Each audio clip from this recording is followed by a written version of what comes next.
No drama today, just a wholesome video. Hey, how's it going? It's your friendly neighborhood gatekeeper Dan Frampton here today. I'm not going to be going on about any sort of controversy, any sort of drama, any goings on like that. Instead, I'm going to be talking about my favorite vocalists. Or I should say, the bands that have the best vocalists is a better way to phrase it for today's video. And there are tons of great, amazing vocalists going back in the history of punk, hardcore, and general aggressive music. But in today's day and age, those genres might not be as culturally prevalent as they once were, but some of the best and most talented vocalists are around today. And today, I wanted to talk about those vocalists, starting with number 8 over here. We're going to be talking about Dying Wish and Emma Boster. Okay, this band is a very versatile band. Sometimes they sound kind of like a beat down thing. Sometimes they sound like just a straight up vegan straight edge hardcore band. Sometimes they sound like a metalcore band, but it all comes together in this kind of really seamless way, and her vocals really tie everything together because her vocals really are as multifaceted, as versatile as the rest of the musicians and the compositions that this band have. And not only is she vocally talented, her stage presence and charisma is off the charts, okay? But you can't say the same thing about number 7, Vincent Bennett, okay? He doesn't really have the most stage presence in the world. He's not really the most entertaining, charismatic frontman to be watching. However, he is unbelievably talented as soon as he opens his mouth, okay? Those vocal cords are very, very strong. He might not be as versatile. He might not go into death metal type growls like Emma up here does, but he is unbelievably good at staying strong and consistent for a long period of time. Him live, dude, every time I see footage of this guy playing, I'm like, holy crap, he doesn't falter. This guy is just hitting all those notes. And by notes, I mean screams. He's very good at it. And with the level of intensity and the things that he's singing about and the way that he looks, his overall presence is very chilled out. He's just standing up there delivering these vocal lines. And that's what's so cool about it, man. And that's why I say he doesn't have the most stage presence, but that lack of stage presence really works for the kind of stuff that this band and this guy gets across. Okay, coming in at number 6, we're going to be talking about the one, the only, the Rizz queen herself, Kat Moss, okay? She has more outfits than there are numbers, okay? I can't count it over here. And in recent years, Kat Moss from Scowl is starting to be a little bit of a melody girl, okay? She's out here singing some vocal lines, and whereas she used to just straight up scream her face off with a little bit of melody here and there, now it seems to be they're kind of going for this new wave hardcore meets grunge thing, a little bit more melodic, but the screams are going nowhere. The stage presence is off the chart. She's a total rock star. I have no idea how this band isn't the top of the top right now, and that's just because rock and roll, punk rock, hardcore, that's just not what people are listening to right now. But with the Deftones being as popular as they are in today's age, there's a lot of alternative stuff on TikTok and all over the place right now. And I think that this band, and especially fronted by Kat Moss, is going to be the glue that's going to make this band absolutely blow up. They played at Coachella this year, which at first I was a little bit skeptical, but there were a bunch of other hardcore bands on the bill, and they absolutely destroyed it, okay? What a great set they had. I made sure to watch it live when the YouTube was doing the whole live thing with it, and yeah, it was unbelievable. And they've really been on an upwards trajectory for a long time now. They toured with Limp Bizkit last year and made a whole lot of noise doing that. And yeah, I'm really excited to see what comes for these guys, especially incorporating a lot more of that melody. And I will admit, when I first heard these more melodic jams from Scowl, I was like, this can't be Scowl, this is not my Scowl. But they're great jams and very vocally unique. And I think there's a lot to be said about having a unique vocal style. You know, you hear Kat and you're like, okay, yeah, I get that. That's Kat right now doing some singing, doing some screaming. And out of the whole scene right now, she has one of the most captivating presences. She's iconic at this point, okay? She really does have everything it takes to be at that Gwen Stefani, Debbie Harry level, okay? And I don't know if it's ever going to happen. I'm not bold enough to make that prediction. I'm just saying that it's all there with this person. And everything that everybody says about this person is that they're so genuine and authentic and like friendly and open and welcoming and all sorts of stuff. So it's amazing that she has all this rizz and all this like kindness. It's a very great package. And speaking of packages, over the years we've heard a lot about Parker Cannon's package, okay?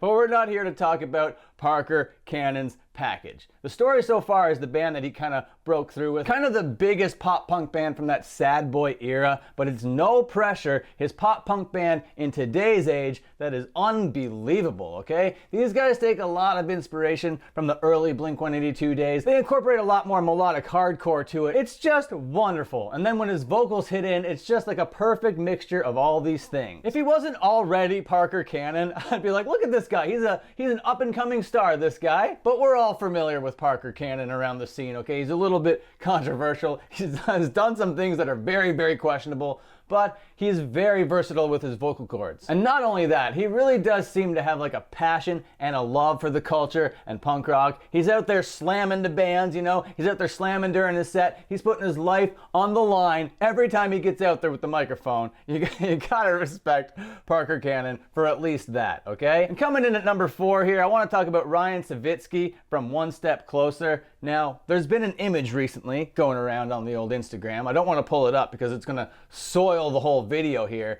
but One Step Closer, one of my favorite bands going right now. Yeah, they were caught taking a picture with Travis Barker. We might actually be on the dark timeline, and that breaks my heart. But One Step Closer, amazing band. Ryan, amazing vocalist. Now when we're talking hardcore frontmen, okay, you think more of an aggressive thing. Maybe Brody King from God's Hate, okay? You might be thinking of like a Scott Bogle type thing. Even Jay from Mind Force. All of those kind of guys kind of seem like the front guys for bands that are hardcore. Ryan Savitsky, on the other hand, seems like he's just like chilled out, just wants to go skateboarding, just wants to buy the next pair of dunks, you know. But when this band gets going live, the people lose their mind. They know how to write a good song, and there's really a couple gems in their set list, for sure, that get the people going banana. Number 3, we're going to be talking about Jeff Rosenstock as himself. Now, most of these other vocalists that we're talking about, we're talking more of like a hardcore leaning type thing. That's not the case with Jeff Rosenstock. This guy comes from a ska background, okay? But we're not talking about his ska stuff right now. We're talking about his Jeff Rosenstock stuff right now. And that 2020 album, No Dream, is still one of my favorite albums of all time. What a catchy record. Song after song after song. My God, this thing is just so good. And since Jeff Rosenstock comes from more of like a ska background, he took that No Dream record and then turned every song into it as a fully fleshed out ska song and released it as a whole new record called Ska Dream. What a guy. And in my opinion, he's one of my favorite vocalists in the genre of all time. Yeah, the top 3 that we're talking about now, I do consider all-timers, even though they're kind of just happening right now. Jeff Rosenstock's been around for a while, and he's probably as big as he's ever gonna get, but goddamn, he's so good at everything he does.